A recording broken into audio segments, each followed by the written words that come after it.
ಶ್ರೀ ಗುರುಭ್ಯೋ ನಮಃ. ಇದು ಮಧ್ವ ವಿಜಯದ 113ನೇ ಭಾಗ ಇವತ್ತು ನಾವು ನೋಡಬೇಕಾದದ್ದು. 112ನೇ ಭಾಗ, 11ನೇ ಭಾಗ, 10ನೇ ಭಾಗ ಇವೆಲ್ಲ ಮುಕ್ತಾಯ ಕಂಡಾಗ ಸತ್ಶಾಸ್ತ್ರಗಳಿಂದಲೇ ಭಗವಂತನನ್ನ ತಿಳ್ಕೊಳ್ಬೇಕು, ದುಷ್ಟಶಾಸ್ತ್ರಗಳಿಂದ ಭಗವಂತನ ತಿಳ್ಕೊಳ್ಳಿಕ್ಕೆ ಆಗೋದಿಲ್ಲ. ದುಷ್ಟಶಾಸ್ತ್ರಗಳ ಬಗ್ಗೆ, ದುಷ್ಟ ಮತಗಳ ಬಗ್ಗೆ, ದುರ್ದರ್ಶನಗಳ ಬಗ್ಗೆ ಮನುಷ್ಯನಿಗೆ ಆಗ್ರಹ ಇದ್ರೆ ಅದು ಭಗವಂತನನ್ನು ಸರಿಯಾಗಿ ತಿಳಿಸೋದಿಲ್ಲ.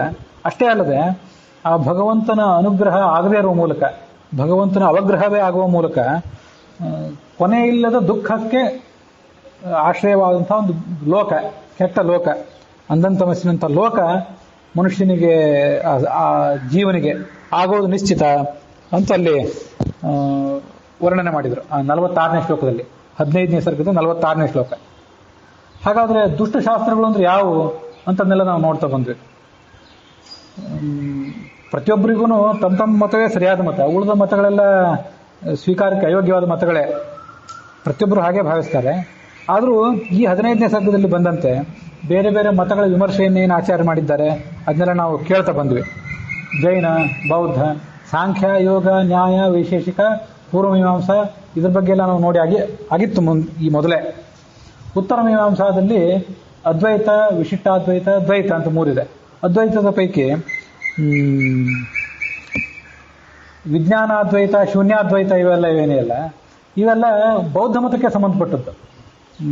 ವಿಜ್ಞಾನ ಒಂದೇ ತತ್ವ, ಶೂನ್ಯ ಒಂದೇ ತತ್ವ ಅಂತ ಹೇಳುವವರು ಬೌದ್ಧರು, ಅವ್ರದ್ದು ನಿರಾಕರಣೆ ಆಗಿತ್ತು. ಇನ್ನು ಬ್ರಹ್ಮಾದ್ವೈತ, ಕಾಲಾದ್ವೈತ, ಸ್ಫೋಟಾದ್ವೈತ ಅಂತ ಏನು ಬಂದಿತ್ತಲ್ಲ, ಅವೆಲ್ಲ ಅದ್ವೈತಕ್ಕೆ ಸಂಬಂಧಪಟ್ಟವು, ಶುದ್ಧವಾಗಿ ಅದ್ವೈತಕ್ಕೆ ಸಂಬಂಧಪಟ್ಟವು. ಅವುಗಳ ನಿರಾಕರಣೆಯನ್ನು ಕೂಡ ಈ ಹಿಂದೆ ನಾವು ಶ್ರವಣ ಮಾಡಿದ್ವಿ.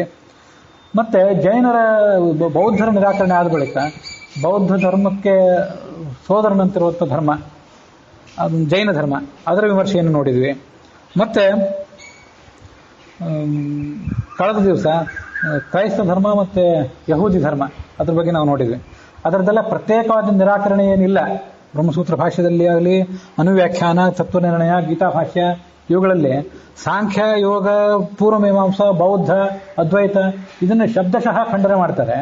ಆದರೆ ಈ ಉಳಿದ ಯಹೂದಿ ಧರ್ಮ, ಕ್ರೈಸ್ತ ಧರ್ಮ, ಇಸ್ಲಾಂ ಧರ್ಮ ಇವುಗಳ ಹೆಸರನ್ನು ಹೇಳಿ ಆಚಾರ್ಯ ಎಲ್ಲೂ ನಿರಾಕರಣೆ ಮಾಡಲಿಲ್ಲ. ವಸ್ತುತಃ ಆಚಾರ್ಯ ಕಾಲದಲ್ಲೇ ಅವೆಲ್ಲ ಇದ್ದವು.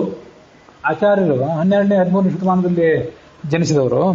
ಅದಕ್ಕಿಂತ ಮೊದಲೇ ಸುಮಾರು 1200 ವರ್ಷಗಳ ಮೊದಲೇ ಕ್ರೈಸ್ತ ಧರ್ಮ ಹುಟ್ಟಿತ್ತು.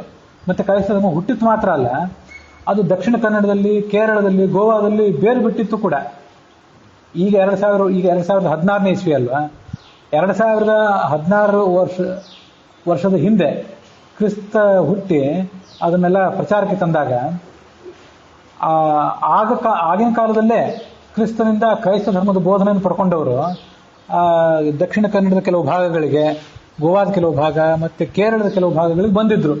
ಅಷ್ಟು ಹಳೆಯ ಕ್ರೈಸ್ತರು ನಮ್ಮಲ್ಲಿದ್ದಾರೆ. ಈಗ ಪರಿವರ್ತನೆ ಹೊಂದಿದ ಕ್ರೈಸ್ತರದ ವಿಷಯ ಬಿಟ್ಟು ಬಿಡೋಣ, ಅಷ್ಟು ಹಳೆಯ ಕಾಲದಿಂದಲೂ ಕ್ರೈಸ್ತರಿದ್ರು. ಆಚಾರ್ಯ ಜನ್ಮಭೂಮಿ ಸುತ್ತಮುತ್ತಲೇ ಅವರಿದ್ದರು. ಆದರೆ ಅದನ್ನ್ಯಾವರು ನೇರವಾಗಿ ಶಬ್ದ ಹೇಳಿ ಖಂಡನೆ ಮಾಡಲಿಲ್ಲ. ಯಾವುದೇ ಧರ್ಮ ಒಬ್ಬ ಪುರುಷನನ್ನು ಅವಲಂಬಿಸಿದ್ದು ಬಿಟ್ಟಿದ್ರೆ ಅದನ್ನು ನಂಬಲಿಕ್ಕೆ ಬರೋದಿಲ್ಲ. ಯಾಕಂದ್ರೆ ಪುರುಷನಲ್ಲಿ ಇರಬಹುದಾದಂಥ ದೋಷಗಳು ಎಲ್ಲ ಕಡೆ ಸಂಭಾವ್ಯ ದೋಷಗಳು. ಒಬ್ಬ ವ್ಯಕ್ತಿ ಅದನ್ನು ರಚನೆ ಮಾಡಿದ್ದಾನೆ, ಒಬ್ಬ ವ್ಯಕ್ತಿಯ ಮೂಲಕ ಹೊರಟಿದ್ದು ಅಂತ ಅಂದ್ಬಿಟ್ರೆ ಅದೆಲ್ಲದಕ್ಕೂ ಸಮಾನ. ಇಸ್ಲಾಮಿಗೆ ಸಮಾನ, ಕ್ರೈಸ್ತ ಧರ್ಮಕ್ಕೆ ಸಮಾನ, ಯಹೂದಿ ಧರ್ಮಕ್ಕೆ ಸಮಾನ ಅಂತ ಅನ್ನೋದನ್ನೆಲ್ಲ ನಾವಲ್ಲಿ ನೋಡಿ ಆಗಿತ್ತು. ಹಾಗಾಗಿ ಅವ್ನು ಪ್ರತ್ಯೇಕವಾಗಿ ಖಂಡನೆ ಮಾಡಬೇಕಾಗಿಲ್ಲ.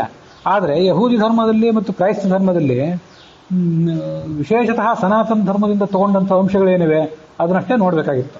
ಅದರಲ್ಲಿ ವಿಶಿಷ್ಟವಾದ ಅಹಂ ಬ್ರಹ್ಮಾಸ್ಮಿ ಅನ್ನುವಂಥ ಮಾತು, ಅದು ಬೈಬಲಿನ ಹಳೆಯ ಒಡಂಬಡಿಕೆಯ ವಿಮೋಚನಾ ಕಾಂಡ, ನಿರ್ಗಮನ ಕಾಂಡ ಅಂತ ಏನಿದೆ ಅಲ್ಲಿ ಹೇಗೆ ಬಂದಿತ್ತು ಅಂತ ಅನ್ನೋದನ್ನು ಹೇಳಿದೆ. ಹಿಂದೆ ಹರಿಕಥಾಮೃತ ಸರ್ ಹೇಳುವಾಗ ಹೇಳಿದ್ದೆ. ಈಗ ಮತ್ತೊಂದು ಸಾರಿ ಅದನ್ನು ನಾವು ಕಳೆದ ದಿವಸ ನೋಡಿದ್ವಿ. ನಮ್ಗೆ ಇವೆಲ್ಲ ವಿಷಯಗಳು ನಮ್ಮಂಥವರಿಗೆ ಹೊಸದೇ. ಆದರೆ ಗೋವಿಂದಾಚಾರ್ಯ ಅಂಥವರು ಇದರಲ್ಲೂ ಪಾರಂಗತರು, ಅದರಲ್ಲೂ ಪಾರಂಗತರು. ಎರಡನ್ನೂ ನಾನು ಮೊದಲು ಬೈಬಲ್ ಓದಿದಾಗ ನನಗೆ ಈ ವಿಷಯ ಹೊಳೆದಿರಲಿಲ್ಲ.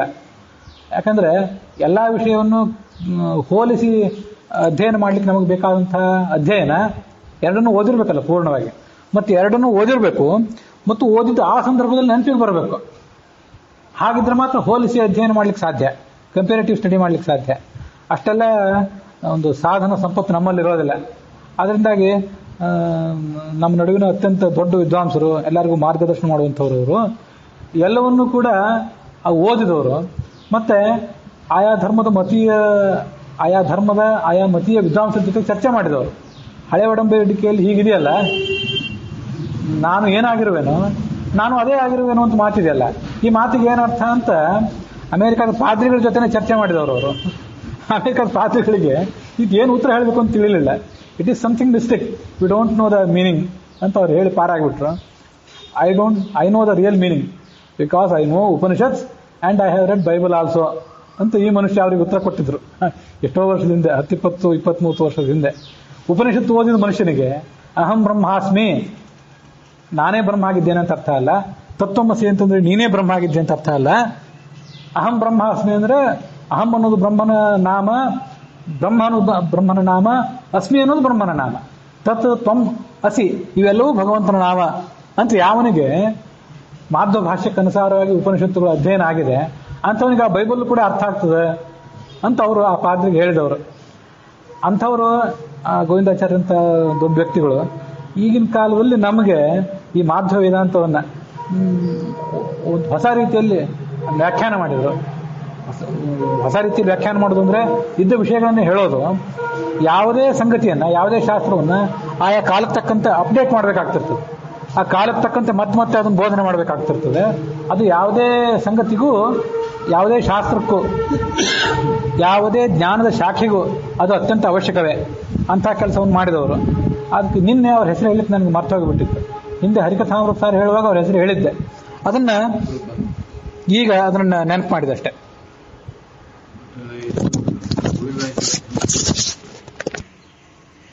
ಹೀಗೆ ಅಂಥ ಹಿರಿಯ ವಿದ್ವಾಂಸರಿಗೆ ನಾವು ಎಷ್ಟು ಋಣಿಗಳಾಗಿರಬೇಕು ಅಂತನ್ನೋದನ್ನು ಈ ಸಂಗತಿಗಳಲ್ಲಿ ತೋರಿಸ್ತವೆ.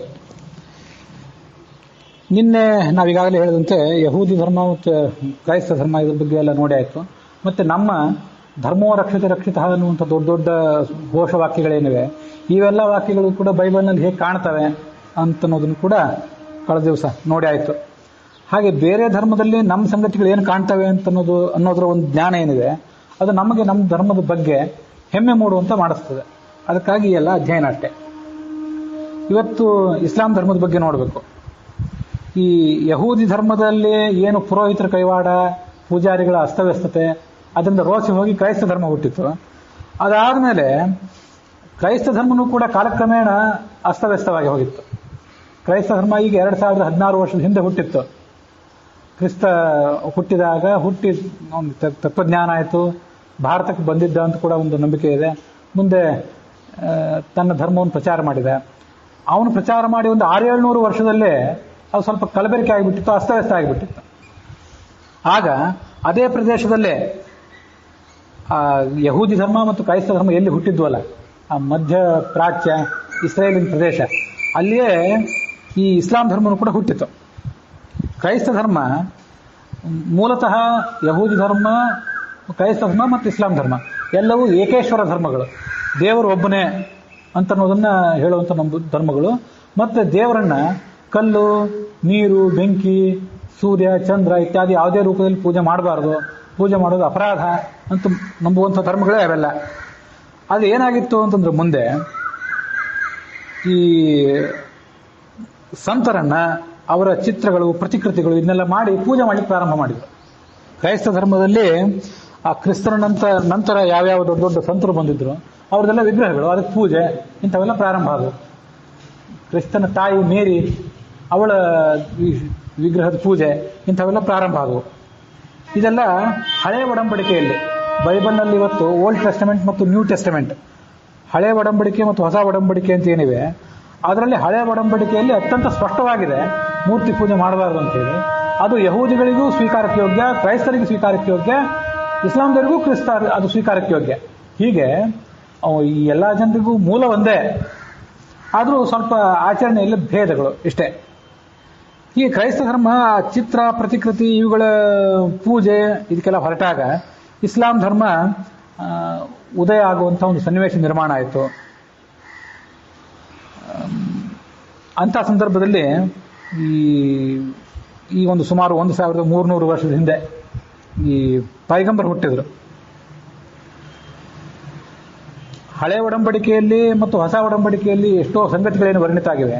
ಅವೆಲ್ಲ ಸಂಗತಿಗಳು ಈ ಇಸ್ಲಾಂ ಧರ್ಮಕ್ಕೂ ಕೂಡ ಒಪ್ಪಿಗೆ ಆಗುವಂಥ ಎಷ್ಟೋ ಸಂಗತಿಗಳೇ. ಅವ್ರಿಗೇನದು ಅದರಲ್ಲಿ ವಿರೋಧ ಏನಿಲ್ಲ.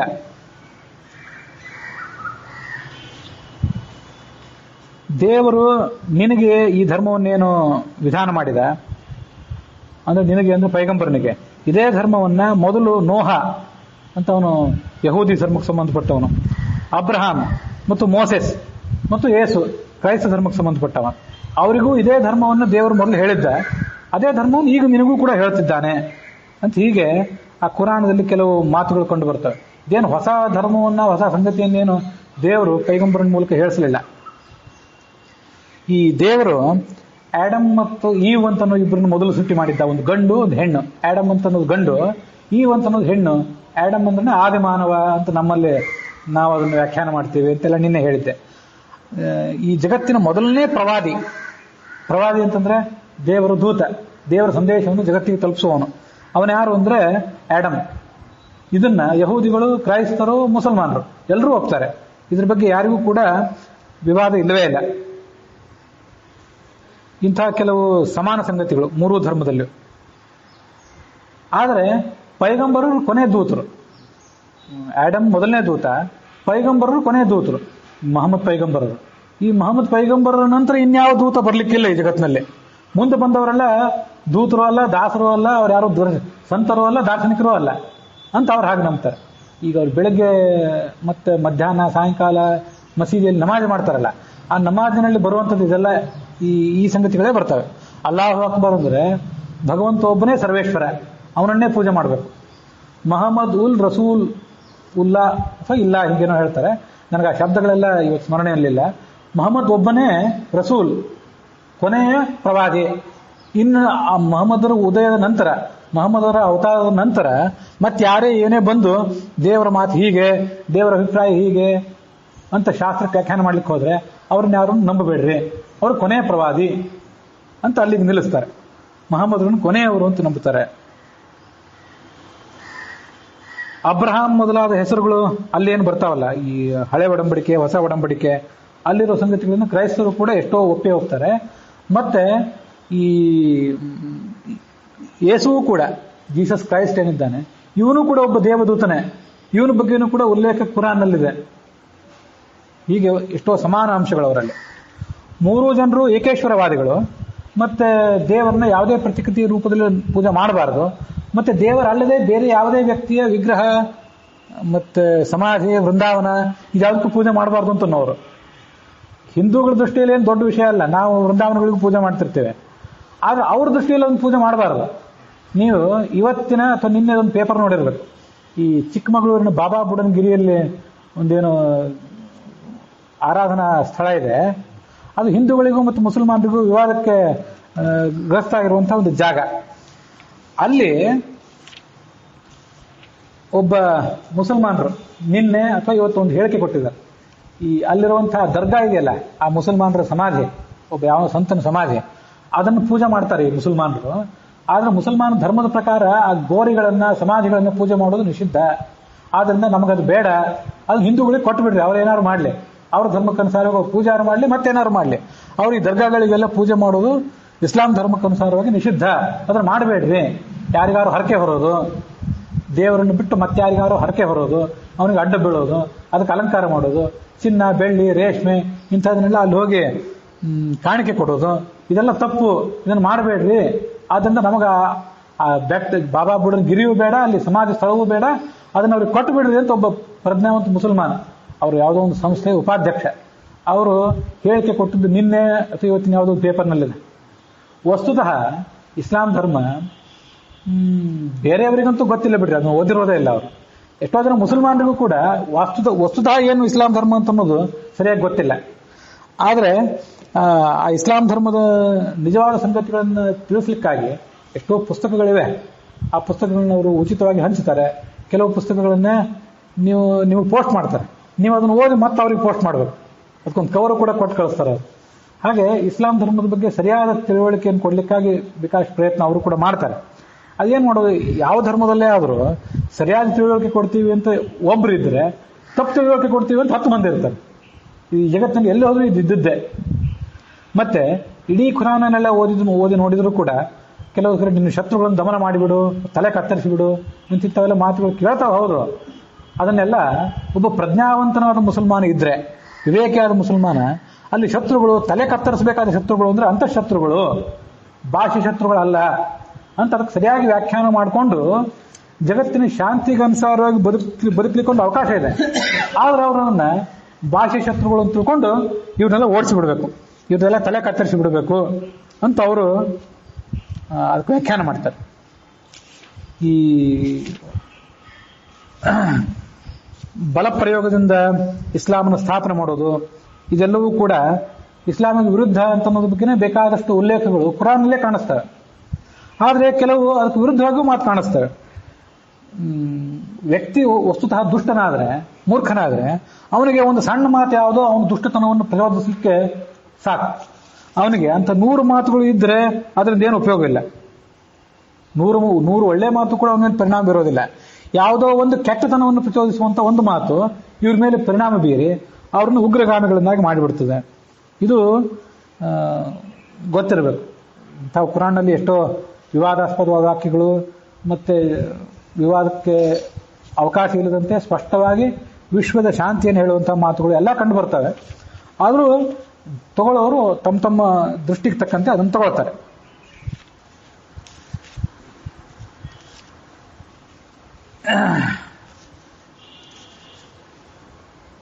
ಮತ್ತೊಂದು ವಿಷಯ, ನಮಗೆ ಅನೇಕ ದೇವತೆಗಳನ್ನು ನಾವು ಪೂಜೆ ಮಾಡ್ತೀವಲ್ಲ, ನಮಗೆ ಗೊತ್ತಿರಬೇಕು. ಈ ಇಸ್ಲಾಂದವ್ರು ಏನು ಹೇಳ್ಕೊತಾರೆ ಅಂತಂದ್ರೆ, ನಮಗೆ ದೇವರು ಒಬ್ಬನೇ. ನಮಗೇನಾದ್ರು ಆಪತ್ತು ಬಂದಾಗ ಒಬ್ಬನೇ ದೇವರನ್ನು ಸ್ಮರಣೆ ಮಾಡ್ತೀವಿ. ನೋಡ್ರಿ, ಆ ದೇವ್ರು ನಮ್ಮನ್ನು ಕಾಪಾಡಿಬಿಡ್ತಾನೆ. ನಿಮಗಾದ್ರೆ 108 ದೇವರುಗಳು, ಯಾರ್ಯಾರ್ದೋ ನೆನಪು ಮಾಡ್ಕೋತೀರಿ, ನಿಮ್ಮನ್ನು ಯಾರೂ ಕಾಪಾಡೋದಿಲ್ಲ ಅಂತ ಹೀಗೆಲ್ಲ ಮಾತಾಡ್ತಾರೆ. ವಸ್ತುತಃ ನಮಗೆ ಹಿಂದೂಗಳಿಗೆ ಏನು ಗೊತ್ತಿರಬೇಕು ಅಂದ್ರೆ, ಏಕೋ ದೇವ ಸರ್ವಭೂತೇಶು ಗೂಢ ಸಾಕ್ಷಿ ಚೇತ ಕೇವಲೋ ನಿರ್ಗುಣಶ್ಚ. ಸರ್ವಜ್ಞ, ಸರ್ವಶಕ್ತ, ಸರ್ವಕರ್ತನ ಆದಂತಹ ಒಬ್ಬನೇ ದೇವರಿರೋದು. ನಮ್ಮಲ್ಲಿ ಕೂಡ ಅನೇಕ ದೇವರುಗಳಿಲ್ಲ. ಉಳಿದವರೆಲ್ಲ ಯಾರಿದ್ದಾರೆ ಅಂತಂದ್ರೆ, ಲಕ್ಷ್ಮಿ, ಚತುರ್ಮುಖ, ಮುಖ್ಯಪ್ರಾಣ, ಸರಸ್ವತಿ, ಭಾರತಿ, ಹೀಗೆಲ್ಲ ಏನು ಇಷ್ಟೆಲ್ಲ ಕಕ್ಷಾತಾರತಮ್ಯಗಳನ್ನೆಲ್ಲ ಹೇಳಿ ನಾನಾ ಥರದ ದೇವರುಗಳನ್ನು ಪೂಜೆ ಮಾಡ್ತೀವಿ. ವೃಂದಾವನಗಳಿಗೆ ಪೂಜೆ ಮಾಡ್ತೀವಿ, ವಿಗ್ರಹಗಳಿಗೆ ಮಾಡ್ತೀವಿ, ವೃಕ್ಷಗಳಿಗೆ ಪೂಜೆ ಮಾಡ್ತೀವಿ, ಹುತ್ತಕ್ಕೆ ಪೂಜೆ ಮಾಡ್ತೀವಿ. ಎಲ್ಲೇ ಏನೇ ಪೂಜೆ ಮಾಡಿದ್ರು ಇವರೆಲ್ಲ ದೇವದೂತರು ಮಾತ್ರ. ಇವರೆಲ್ಲ ನಮ್ಮಂತೆ ಸಾಧಕರು. ನಾವು ಮನುಷ್ಯರು, ಸಾಧಕರು, ಈ ಸಂಸಾರದಿಂದ ಮುಕ್ತಿ ಕಾಣಬೇಕಾದವರು, ಅದಕ್ಕಾಗಿ ಹಂಬಲಿಸ್ತಾ ಇರೋರು. ಅದರಂತೆ ಅವರಲ್ಲೂ ಕೂಡ ದೇವಚರರು ಅಂತ ಏನಿದ್ದಾರೆ, ಅವ್ರಿಗೆ ದೇವಚರ ಅಂತ ಅವರು ಕನ್ನಡದಲ್ಲಿ ಅನುವಾದ ಮಾಡಿದ್ದಾರೆ. ಮೂಲದಲ್ಲಿ ಮತ್ತೊಂದೇನೋ ಒಂದು ಬೇರೆ ಶಬ್ದ ಇದೆ. ನಾವು ಒಬ್ಬನೇ ದೇವರನ್ನು ನಂಬುತ್ತೀವಿ, ನಮಗೆ ಅನೇಕ ದೇವರುಗಳಿಲ್ಲ ಅಂತ ಅವ್ರೇನು ಮಾತಾಡ್ತಾರಲ್ಲ, ಅಂಥವ್ರು ಯಾರಾದರೂ ಎದುರಿಗೆ ಬಂದರೆ ಅಂಥವರಿಗೆ ನಿಮ್ಮ ಕುರಾನ್ನಲ್ಲೇ ಅನೇಕ ದೇವಚರರ ಬಗ್ಗೆ, ನಮ್ಮಲ್ಲಿ ಹೇಗೆ ಅನೇಕ ದೇವತೆಗಳ ಬಗ್ಗೆ ಉಲ್ಲೇಖ ಇದೆ, ಹಾಗೆ ಅನೇಕ ದೇವಚರರ ಬಗ್ಗೆ ಹೇಗೆ ಉಲ್ಲೇಖ ಇದೆ ನೋಡ್ರಿ ಅಂತ ಹೇಳಲಿಕ್ಕಾಗಿ ಒಂದು ದೊಡ್ಡ ಪಟ್ಟಿ ಮಾಡಿಟ್ಟಿದ್ದೆ ಅಂತ. ಹಾಗೊಬ್ರು ಬಂದರು, ಅವ್ರ ಕಡೆ ನಮ್ಗೆ ಪುಸ್ತಕ ಒಂದಿತ್ತು, ಪುಸ್ತಕ ಓದಿದೆ, ನಿಮ್ಮ ಅಭಿಪ್ರಾಯ ಏನು ಅಂತ ಕೇಳಲಿಕ್ಕೆ ಬಂದರು ಒಬ್ರು ಮುಸಲ್ಮಾನರು. ಅವ್ರಿಗೆ ಪಟ್ಟಿ ತೆಗೆದು ತೋರಿಸಿದೆ, ಇಷ್ಟು ಜನ ದೇವಚರರು ನಿಮ್ಮಲ್ಲಿದ್ದಾರೆ, ಅದಕ್ಕಿಂತ ಪೇಜನಲ್ಲಿ ಇಂತಿಂಥ ಪುಟದಲ್ಲಿ ಅದರ ಉಲ್ಲೇಖ ಇದೆ. ನೀವು ಮಾತ್ರ ಒಬ್ಬನೇ ದೇವರು, ನಾವು ಮುಸಲ್ಮಾನರು ಒಬ್ಬನೇ ದೇವರನ್ನು ನಂಬುತ್ತೀವಿ, ನೀವು ಹಿಂದೂಗಳು ಅನೇಕ ದೇವತೆಗಳನ್ನು ನಂಬುತ್ತೀರಿ ಅಂತ ನಮ್ಮನ್ನು ಹಾಸ್ಯ ಮಾಡ್ತೀರಿ. ಇಷ್ಟು ಜನ ದೇವಚರರನ್ನ, ಆ ದೇವಚರರಿಗೆ ಅವರು ಮುಲಾಯಿಕ್ ಅಂತಾರೆ. ಇಷ್ಟು ಜನ ದೇವಚರರನ್ನ ನೀವು ನಂಬ್ತೀರಲ್ಲ, ನೀವು ದೇವಚರ ಅಂತೀರಿ, ಮುಲಾಯಿಕ್ ಅಂತೀರಿ, ನಾವು ದೇವತೆಗಳು ಅಂತೀವಿ ಅಷ್ಟೇ, ಏನು ವ್ಯತ್ಯಾಸ ಇದರಲ್ಲಿ ಅಂತ ನಾನು ಅವ್ರ ಕೇಳಿದೆ. ಅವರು ಸುಮ್ಮನೆ ಆದ್ರು, ಮತ್ತೇನು ಹೆಚ್ಚು ಮಾತಾಡ್ಲಿಕ್ಕೆ ಹೋಗಲಿಲ್ಲ. ಸರಿಯಾಗಿಲ್ಲ, ಅದನ್ನು ಓದ್ಕೊಂಡು ಆಮೇಲೆ ಕೇಳ್ತಿದ್ದಾನೆ ಈ ಮನುಷ್ಯ ಅಂತ ಅವ್ರಿಗೆ ಖಾತ್ರಿ ಆಯಿತು. ಹಾಗಾಗಿ ಸುಮ್ಮನೆ ಆದ್ರು. ಸರಿಯಾದ ತಿಳುವಳಿಕೆ ಇಲ್ಲದೆ ಇದ್ದವ್ರ ಮೇಲೆ ನೋಡ್ರಿ ನಮ್ಮ ಧರ್ಮ ಇಷ್ಟು ಉತ್ತಮವಾಗಿದೆ, ನಿಮ್ಮ ಧರ್ಮ ಇಷ್ಟು ಹೀನವಾಗಿದೆ ಅಂತ ಏನೇನೋ ಮಾತುಗಳನ್ನು ಆಡ್ತಾರೆ ಅಷ್ಟೆ. ಇದು ಮತ್ತೊಂದು ಸಂಗತಿ ನಿಮ್ಗೆ ಗೊತ್ತಿರಬೇಕು. ಮೊನ್ನೆ ಒಬ್ರು ನನ್ನ ಸ್ನೇಹಿತರು ವಕೀಲರು, ಅವರು ಹರಿದಾಸ್ ಭಟ್ ಅಂತ ಒಬ್ರು ವಕೀಲರಿದ್ದಾರೆ, ಪೂರ್ಣಪ್ರಜ್ಞೆ ವಿದ್ಯಾಪೀಠದಲ್ಲಿ ಸುಧಾ ಓದಿ ವಕೀಲರಾಗಿದ್ದಾರೆ. ಅವರು ಒಳ್ಳೆ ವಕೀಲರು, ದೊಡ್ಡ ದೊಡ್ಡ ಕೇಸ್ಗಳನ್ನ ನಡೆಸೋರು. ಒಂದು ವಾಟ್ಸಪ್ನಲ್ಲಿ ಒಂದು ಮೆಸೇಜ್ ಕಳಿಸಿದ್ರು. ಪೋಲ್ಯಾಂಡ್ ದೇಶದಲ್ಲಿ ಒಬ್ಬಳು ನರ್ಸ್ ಸರ್ಕಾರದ ಕೇಸ್ ಹಾಕಿದ್ಲಂತೆ. ಈ ಹರೇರಾಮ ಹರೇಕೃಷ್ಣಪ್ಪ ಅಂತ ಪ್ರಾಯ ಅಲ್ಲಿ ಹೋಗಿರ್ಬೇಕು. ಆ ಹರೇ ರಾಮ ಹರೇ ಕೃಷ್ಣದವರು ಭಜನೆ ಮಾಡೋದು, ದೇವರಿಗೆ ರಾಸಕ್ರೀಡೆ, ಆಮೇಲೆ ಅನೇಕ ಜನ ಗೋಪಿಯರು ಇವ್ರ ಬಗ್ಗೆ ಎಲ್ಲ ಪ್ರವಚನ ಮಾಡೋದು ಎಲ್ಲ ಆಕೆ ಕೇಳಿರ್ಬೇಕು. ಕೇಳಿ ಈ ಕೃಷ್ಣ ಅನೈತಿಕ ವರ್ತನೆಗಳನ್ನು ತೋರಿದಂತಹ ಮನುಷ್ಯ, ಈ ಕೃಷ್ಣನನ್ನ ಪೂಜೆ ಮಾಡೋದನ್ನ, ಕೃಷ್ಣನಿಗೆ ಮಹತ್ವ ಕೊಡೋದನ್ನೆಲ್ಲ ಬ್ಯಾನ್ ಮಾಡಬೇಕು ಅಂತ ಒಂದು ಕೋರ್ಟ್ನಲ್ಲಿ ಕೇಸ್ ಹಾಕಿದ್ವಿ. ಆಯ್ತು, ಆ ಕಡೆ ಅದು ಕೋರ್ಟ್ ಕೇಸ್ ನಡೆಸಿತು. ಆ ನರ್ಸ್ ಸನ್ಯಾಸಿನಿ ಇರ್ತಾಳೆ, ನನ್ನ ಅಂತಾರೆ ಅವರು, ಅವಳು ಪರವಾಗಿದ್ದಂಥ ವಕೀಲ, ಅವರು ಇಬ್ರು ಬಂದರು. ಈ ಕಡೆ ಈ ಹರಿರಾಮ ಹರೇ ಕೃಷ್ಣ ಪಂಥದ ವಕೀಲರು ಇವರು ಎಲ್ಲ ಹೋದರು. ಚರ್ಚೆ ಪ್ರಾರಂಭ ಆಯಿತು. ನಿಮ್ದು ಯಾಕೆ ಅನೈತಿಕ, ಅವ್ರದ್ದು ಯಾಕೆ ಅನೈತಿಕ ಅಂತ ಹೀಗೆಲ್ಲ ಚರ್ಚೆಯೂ ಕೂಡ ಮುಂದುವರಿತು.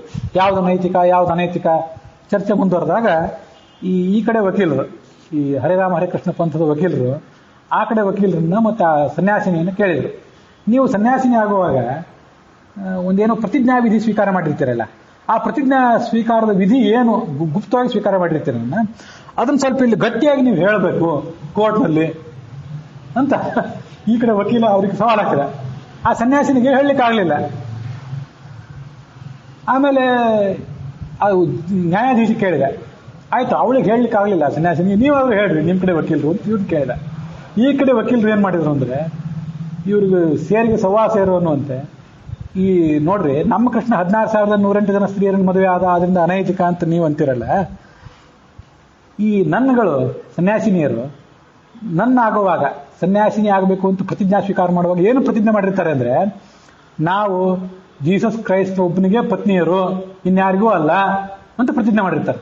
ಹಾಗಾದ್ರೆ ಜಗತ್ತಿನಾದ್ಯಂತ ಈಗ 110 ಜನ ರೋಮನ್ ಕ್ಯಾಥೋಲಿಕರಿದ್ದಾರೆ, ಮತ್ತೆಷ್ಟೋ ಒಂದು 30-40 ಕೋಟಿ ಪ್ರಾಟೆಸ್ಟೆಂಟರಿದ್ದಾರೆ. ಅವರಲ್ಲೆಲ್ಲ ಸನ್ಯಾಸಿಗಳೆಷ್ಟು? ಈ ನನ್ಗಳಾದವರು ಸನ್ಯಾಸಿನಿಯರೆಷ್ಟು? ಅವರೆಲ್ಲ ಕ್ರೈಸ್ತನ ಪತ್ನಿಯರಾದ್ರೆ ಇವರೆಲ್ಲ ಸೇರಿ 16,108ಕ್ಕಿಂತ ಹೆಚ್ಚಾಯ್ತಲ್ಲ. ಹಾಗಾದ್ರೆ ಜೀಸಸ್ ಕ್ರೈಸ್ಟ್ ಅನೈತಿಕ ವ್ಯವಹಾರ ನಡೆಸಿದವನು, ಕೃಷ್ಣ ಅನೈತಿಕ ವ್ಯವಹಾರ ನಡೆಸಿದವನು ಅಂತ ಈ ವಕೀಲರು ಒಂದು ಪಾರ್ಟಿ ಸವಾಲು ಮಾಡಿದರು. ಜಡ್ಜ್ ಕೇಸ್ ಡಿಸ್ಮಿಸ್ ಆಗಿದೆ, ಹೊರಟೋಗ್ರಿ ಇಬ್ಬರು ಅಂತ ಬೈದು ಕಳಿಸಿಬಿಟ್ರು. ಗೊತ್ತಿರಲಿ, ಇಂಥವೆಲ್ಲ ರೋಚಕವಾದ ಸಂಗತಿಗಳು ಜಗತ್ತಿನಲ್ಲಿ ಇರ್ತವೆ. ನಮಗೂ ಇವೆಲ್ಲ ಗೊತ್ತಿರಬೇಕು. ಕುಸ್ತಿ ಹಾಕೋರಿಗೆ ಬೇರೆ ಬೇರೆ ಪಟ್ಟುಗಳು ಹೇಗೆ ಗೊತ್ತಿರಬೇಕಲ್ಲ. ಮಾತಾಡೋದು ಏನೇನೋ ಮಾತಾಡ್ತಿರ್ತಾರೆ, ಇಲ್ಲ ಬಂದ್ಬಿಡ್ತಾರೆ, ಏನೋ ಮಾತಾಡ್ಬಿಡ್ತಾರೆ. ಈ ದುರಂತ ಏನು ಅಂತಂದ್ರೆ, ಈ ಕೆಲವು ಈ ಇಸ್ಲಾಂದವರು, ಕೆಲವರು ಕ್ರೈಸ್ತರು ಧರ್ಮ ಪ್ರಚಾರಕ್ಕೆ ಬಂದ್ಬಿಡ್ತಾರೆ. ಧರ್ಮ ಪ್ರಚಾರಕ್ಕೆ ಬಂದು ನಮ್ಮಲ್ಲಿ ಕೆಲವರನ್ನ ಆ ವೇದಿಕೆ ಮೇಲೆ ಕರ್ಕೊಂಡು ಹೋಗಿಬಿಡ್ತಾರೆ. ನೋಡ್ರಿ, ಒಬ್ಬನೇ ದೇವರನ್ನ ಆರಾಧನೆ ಮಾಡಬೇಕು, ಅನೇಕ ಜನರ ದೇವರನ್ನ ಆರಾಧನೆ ಮಾಡೋದೇನಿದೆ ವ್ಯಭಿಚಾರಕ್ಕೆ ಸಮಾನ ಅಂತ ಅಲ್ಲಿ ಸ್ಟೇಜ್ ಮೇಲೆ ಘೋಷಣೆ ಮಾಡ್ತಾರೆ. ನಮ್ಮವರು ಕೆಲವರು ಯಾವ್ಯಾವುದೋ ಧರ್ಮಕ್ಕೆ ಸಂಬಂಧಪಟ್ಟವರು ಹಿಂದೂ ಧರ್ಮಕ್ಕೆ, ವೈದಿಕ ಧರ್ಮಕ್ಕೆ ವಿರೋಧ ಮಾಡಬೇಕು ಅಂತ ದುರುದ್ದೇಶ ಭಾರತದವರೇ. ಆದರೆ ಒಂದು ರೀತಿಯಿಂದ ಬುದ್ಧಿಜೀವಿಗಳು ಅಂತ ಅನ್ಸ್ಕೊಂಡವರು, ಏನೇನೋ ಕಾರಣದಿಂದಾಗಿ ವೇದಗಳ ಮೇಲೆ, ಹಿಂದೂ ಧರ್ಮದ ಮೇಲೆ ತಿರಸ್ಕಾರ, ಇಂಥವರೆಲ್ಲ ಅವ್ರ ಜೊತೆ ಹೋಗಿ ಸೇರ್ಕೋತಾರೆ. ಅದರಿಂದ ಆಗೋ ಅಪಾಯ ಇವ್ರಿಗೆ ಗೊತ್ತಾಗೋದಿಲ್ಲ. ನಾಳೆ ಆ ಕ್ರೈಸ್ತ ಧರ್ಮ ಮತ್ತು ಇಸ್ಲಾಂ ಧರ್ಮ ಪ್ರಬಲಿಸಿದ್ರೆ ಅದರಿಂದ ಅಪಾಯ ಯಾರಿಗೆ? ಕೇವಲ ವೇದಗಳಿಗೆ, ಬ್ರಾಹ್ಮಣರಿಗೆ, ಸನಾತನ ಧರ್ಮಕ್ಕೆ ಮಾತ್ರ ಅಲ್ಲ, ಒಟ್ಟಾರೆ ಭಾರತಕ್ಕೆ ಅಪಾಯ. ಅದು ಇವ್ರಿಗೆ ಗೊತ್ತಾಗೋದಿಲ್ಲ, ಇವ್ರು ಅವ್ರ ಜೊತೆ ಹೋಗಿ ಸೇರ್ಕೋತಾರೆ. ಇಂಥವೆಲ್ಲ ಈ ಕೆಲವು ವರ್ಷದಿಂದ ನಡೆದಿತ್ತು, ಈಗಲೂ ನಡೆದಿದೆ, ನಿಮಗೆಲ್ಲರಿಗೂ ಗೊತ್ತಿದೆ. ಆ ಸೇರ್ಕೊಳ್ಳೋರು ಯಾರು ಅಂತ ನಾನು ಸ್ಪಷ್ಟವಾಗಿ ಹೇಳಬೇಕಾಗಿಲ್ಲ. ಜಗತ್ತಿನಲ್ಲಿ ಇವೆಲ್ಲ ನಡೀತಿರ್ತವೆ ಅನ್ನೋದಕ್ಕಾಗಿ. ನಮಗೆ ಇಂಥವೆಲ್ಲ ಸಂಗತಿಗಳು ಗೊತ್ತಿದ್ರೆ ಅನೇಕ ದೇವತೆಗಳನ್ನು ಪೂಜೆ ಮಾಡೋದು ಅಪರಾಧ ಅಲ್ಲ. ಆದರೆ ಸರ್ವಜ್ಞನೂ, ಸರ್ವಶಕ್ತನೂ, ಸರ್ವಕರ್ತನೂ ಆದಂತಹ ದೇವರು ಒಬ್ಬನೇ, ಆ ಕಲ್ಪನೆ ಇರಬೇಕು. ಎಲ್ಲೇ ಹುತ್ತಕ್ಕೆ ನಮಸ್ಕಾರ ಮಾಡ್ರಿ, ಕಲ್ಲಿಗೆ ನಮಸ್ಕಾರ ಮಾಡ್ರಿ, ವೃಕ್ಷಕ್ಕೆ ನಮಸ್ಕಾರ ಮಾಡ್ರಿ, ಎಲ್ಲಿ ನಮಸ್ಕಾರ ಮಾಡಿದ್ರು ಒಳಗಿರುವಂತಹ ಭಗವಂತನಿಗೆ. ಗುಹಾಶಯಾಯ ಏವ ಭಾಗವತ, ಗುಹೆಯೊಳಗಿರುವ ಭಗವಂತನಿಗೆ ನಮಸ್ಕಾರ, ನ ದೇಹ ಮಾನಿನೇ. ಈ ದೇಹದ ಒಳಗಿರೋ ಜೀವಕ್ಕೆ, ಆಮೇಲೆ ಹಾವಿಗೆ, ಹುತ್ತಕ್ಕೆ ನಿಮಗೆ ನಮಸ್ಕಾರ, ಅವರಿಗೆ ತಾಯಿ ನಮಸ್ಕಾರ ಅಲ್ಲ. ಇವರಿಗೆ ಮಾತ್ರ ಅಲ್ಲ, ಇವರು ಒಳಗಿರುವಂತಹ ದೇವರಿಗೆ. ಭಗವಂತ ಅದನ್ನು ಸ್ವೀಕಾರ ಮಾಡಿ ಇವ್ರಿಗೆ ಕೊಡ್ತಾನೆ. ಸರ್ವದೇವ ನಮಸ್ಕಾರ ಕೇಶವಂ ಪ್ರತಿಗಚ್ಚತಿ. ಸಂಧ್ಯಾ ವಂದನದಲ್ಲೇ ನಮ್ಗೆ ಅದನ್ನು ಹೇಳ್ಕೊಟ್ಟಿರ್ತಾರೆ. ಆಕಾಶದಿಂದ ಬಂದ ನೀರೆಲ್ಲ ಸಮುದ್ರಕ್ಕೆ ಹೋಗಿ ಹೇಗೆ ಸೇರ್ತದೋ ಹಾಗೆ ಯಾವ ದೇವರಿಗೆ ನಮಸ್ಕಾರ ಮಾಡಿದ್ರು ಅದು ಕೊನೆಗೆ ಹೋಗಿ ಸೇರೋದು ಕೇಶವನನ್ನೇ ಅಂತ ನಮ್ಗೆ ಹೇಳ್ಕೊಟ್ಟಿರ್ತಾರೆ. ಈ ಸಾರ ಇವ್ರು ಯಾರಿಗೆ ಗೊತ್ತಿರೋದೇ ಇಲ್ಲ, ಸುಮ್ಮನೆ ಏನೋ ವಾದ ಮಾಡ್ತಾರೆ. ಈ ಸಂಗತಿಗಳು ನಮಗೆ ಗೊತ್ತಿದ್ರೆ ಅಂಥ ದುರ್ವಾದಗಳು, ಯಾವುದಾದ್ರೂ ಪಟ್ಟುಗಳು ಅಂಥವ್ರು ಹಾಕ್ಲಿಕ್ಕೆ ಬಂದಾಗ ನಾವು ಅದನ್ನ ವಿರೋಧಿಸಬಹುದು. ಅದಕ್ಕಾಗಿ ಕೆಲವು ಸಂಗತಿಗಳನ್ನು ಇಲ್ಲಿ ಹೇಳಿದಷ್ಟೆ. ಈ ಇಸ್ಲಾಂ ಧರ್ಮ ಹೀಗೆಲ್ಲ ಪ್ರಚಾರಕ್ಕೆ ಬಂತು. ಆದರೆ ಯಾವುದೇ ಧರ್ಮ ಹೇಗೆ ಹಾಳಾಗ್ತದಲ್ಲ, ಹಾಗೆ ಆ ಧರ್ಮದಲ್ಲಿಯೂ ಕೂಡ ಇವತ್ತು ಗೋರಿಗಳನ್ನು ಪೂಜೆ ಮಾಡೋದು, ಮತ್ತೆ ಯಾವ್ದಾವುದನ್ನು ಪೂಜೆ ಮಾಡೋದು, ವಿಗ್ರಹ ಪೂಜೆ ಮಾಡೋದಿಲ್ಲ. ಆದರೆ ಕಾಬಾಕ್ ಹೋಗ್ತಾರೆ, ಅಲ್ಲಿ ಆ ಕಪ್ಪು ಶಿಲೆ ಏನಿದೆ ಕಪ್ಪು ಶಿಲೆಯನ್ನು ಪೂಜೆ ಮಾಡ್ತಾರೆ, ಅದಕ್ಕೆ ಪ್ರದಕ್ಷಿಣೆ ಹಾಕ್ತಾರೆ. ಇದೆಲ್ಲ ಯಾಕೆ ಮಾಡ್ತಾರೆ? ಅವರಿಗೆ ನಮ್ಮಂತೆ 4 ಕೈ ಶಂಖ ಚಕ್ರ ಇರುವಂಥ ದೇವರು ಬೇಡ. ಆದರೆ ಆ ಕಪ್ಪು ಶಿಲೆ ಏನಿದೆ, ಕಾಬಾದಲ್ಲಿರುವಂಥ ಕಪ್ಪು ಶಿಲೆ, ಸೌದಿ ಅರೇಬಿಯಾದಲ್ಲಿ, ಆ ಶಿಲೆಗೆ ಅವರೆಲ್ಲ ಪ್ರದಕ್ಷಿಣೆ ಹಾಕ್ತಾರೆ, ಶಿಲೆಯನ್ನು ಎಲ್ಲರೂ ಗೌರವಿಸ್ತಾರೆ. ಇದು ಯಾತಕ್ಕೆ ಮಾಡ್ತಾರೆ? ಮತ್ತೆ ಅಂಗಡಿಗಳಲ್ಲಿ ಒಂದು ಅರ್ಧಚಂದ್ರದ ಚಿಹ್ನೆ ಇವೆಲ್ಲ ಫೋಟೋ ಎಲ್ಲ ಹಾಕೊಂಡು ಕೂತಿರ್ತಾರೆ. ಪೈಗಂಬರರ ಫೋಟೋ, ಅಲ್ಲಾಹನ ಫೋಟೋ ಹಾಕುವಂತಿಲ್ಲ, ಫೋಟೋ ಪೂಜೆ ಮಾಡುವಂತಿಲ್ಲ, ಚಿತ್ರದ ರೂಪದಲ್ಲಿ ಯಾರನ್ನೂ ನಾವು ಪ್ರತಿನಿಧಿಸಬಾರ್ದು. ಆದರೆ ಒಂದು ಚಂದ್ರ, ಒಂದೇನೋ ಗೋಪುರ, ಇದನ್ನ ಅಂಗಡಿಯಲ್ಲಿ ಹಾಕೊಂಡು ಕೂತಿರ್ತಾರೆ. ಒಂದು ಪ್ರತೀಕ ಮನುಷ್ಯನಿಗೆ ಯಾವತ್ತೂ ಬೇಕೇ ಬೇಕು. ಪ್ರತಿಮಾಸು ಅಪ್ರಬುದ್ಧಾನ, ಅಪ್ರಬುದ್ಧ ವ್ಯಕ್ತಿಗಳಿಗೆ, ಅಪ್ರೌಢರಾದ ವ್ಯಕ್ತಿಗಳಿಗೆಲ್ಲ ಪ್ರತಿಜ್ಞೆ ಬೇಕು. ಶಾಸ್ತ್ರ ಅದನ್ನು ಹೇಳಿದೆ, ಬ್ರಹ್ಮಸೂತ್ರ ಭಾಷೆಯಲ್ಲೇ ಹೇಳಿದ್ದಾರೆ. ನ ಪ್ರತೀಕೆ ನಹಿ ಸಹ, ಪ್ರತೀಕದಲ್ಲಿ ಭಗವಂತನನ್ನ ಆರಾಧನೆ ಏನು ಮಾಡಬೇಕು ಅಂದರೆ ಪ್ರತೀಕವನ್ನೇ ಆರಾಧನೆ ಮಾಡಬಾರ್ದು, ಪ್ರತೀಕದೊಳಗೆ ಭಗವಂತನ ಆರಾಧನೆ ಮಾಡಬೇಕು. ಇದು ನಮ್ಮ ಶಾಸ್ತ್ರವು ಹೇಳಿದೆ. ನಾವು ವಿಗ್ರಹ ಪೂಜೆ ಮಾಡುವರಲ್ಲ, ವಿಗ್ರಹದೊಳಗಿರುವ ಭಗವಂತನನ್ನು ಪೂಜೆ ಮಾಡುವ. ಇದು ಗೊತ್ತಾಗ್ಬಿಟ್ರೆ ಯಾರಿಗೂ ಯಾವ ವಿರೋಧ ಇಲ್ಲ. ಆದರೆ ಅದು ಗೊತ್ತಾಗೋದಿಲ್ಲ ಅಷ್ಟೇ ಸುಲಭವಾಗಿ ಎಲ್ಲರಿಗೂ. ಈ ಇಸ್ಲಾಂ ಧರ್ಮ ಹೀಗೇನು ಇತ್ತಲ್ಲ, ಇಸ್ಲಾಂ ಧರ್ಮದ ಜೊತೆಯಾಗಿ ಭಾರತದಲ್ಲಿ ಸೂಫಿ ಧರ್ಮ ಅಂತ ಒಂದು ಆಚರಣೆಗೆ ಬಂತು. ಭಾರತದಲ್ಲಿ ಎಷ್ಟೋ ಜನ ಸಂತರಾದವರು ಅದನ್ನು ಬೆಳಕಿಗೆ ತಂದರು. ಮಹಿಪತಿ ದಾಸರಿಗೆ ಹೆಸರೇನು ಹೇಳಿದರೆ ಭಾಸ್ಕರ ಸ್ವಾಮಿ ಅಂತ ಆ ಮಹಿಪತಿ ದಾಸರ ಗುರುಗಳೊಬ್ಬರಿದ್ದರು. ಅವರ ಮೂಲಕ ಆ ಸೂಫಿ ಧರ್ಮದ ಸಾಧನೆಯನ್ನು ಅವ್ರು ಮಾಡಿಕೊಂಡ್ರು ಅಂತ ಹೇಳ್ತಾರೆ. ಸೂಫಿ ಧರ್ಮವೂ ಕೂಡ ಇಸ್ಲಾಂ ಧರ್ಮದ ಒಂದು ವಿಭಾಗವೇ ಆದರೂ ಅಲ್ಲಿರುವಂಥ ಆಕ್ರಮಣಶೀಲತೆ ಇದರಲ್ಲಿಲ್ಲ ಈ ಸೂಫಿ ಧರ್ಮದಲ್ಲಿ. ಮತ್ತು ಮಹಿಪತಿ ದಾಸರಿಗೇನೆ ಒಂದು ವಿಚಿತ್ರವಾದ ಅನುಭವ ಆಗಿತ್ತು ಅನ್ನೋದನ್ನ ಹಿಂದೆ ಹೇಳಿದ್ದೆ. ಅವರು ಆ ವಿಜಾಪುರದಲ್ಲಿ ರಾಜನ ಪ್ರಧಾನಮಂತ್ರಿ ಆಗಿದ್ದಾಗ ಶಹಾನುಂಗಿ ಅಂತಿಬ್ರು ಸಹೋದರಿಯರು, ಅವರು ಇವ್ರ ಹತ್ರ ಬಂದ್ರಂತೆ. ಅದೇನು ಕೈಯಲ್ಲಿ ಹಾಕೊಂಡಿದ್ದಿ ಅಂತ ಕೇಳಿದ್ರಂತೆ. ರಾಜಮುದ್ರೆ ಇದು ಅಂತ ಈ ಮಹಿಪತಿ ದಾಸರು ಹೇಳಿದರು. ಇನ್ನೂ ದಾಸರಾಗಿರ್ಲಿಲ್ಲ. ಅದನ್ನ ಕೊಡಿಲಿ ನೋಡೋಣ ಅಂತ ಅಕ್ಕ ತಂಗಿ ತೊಗೊಂಡ್ರು, ಅದನ್ನು ಅಣ್ಣ ತಂಗಿ ತೊಗೊಂಡು ಅಲ್ಲಿದ್ದಂತ ಬಾವಿಗೆ ಹಾಕಿಬಿಟ್ರು. ದಾಸರಿಗೆ ಗಾಬರಿ. ಮತ್ತು ರಾಜ ಕೇಳಿದ್ರೆ ಏನು ಹೇಳೋದು, ರಾಜಮುದ್ರಕ್ಕೆ ಕಳ್ಕೊಂಡ್ಬಿಟ್ಟಿದ್ಯಾ ಅಂದರೆ ಶಿಕ್ಷೆಗೆ ಕಾರಣ ಆಗುವಂಥ ಅಪರಾಧ ಅದು. ರಾಜಮುದ್ರೆ ಅಂತ ಇವ್ರು ಬಡಬಡಿಸ್ಲಿಕ್ಕೆ ಶುರು ಮಾಡಿದರು.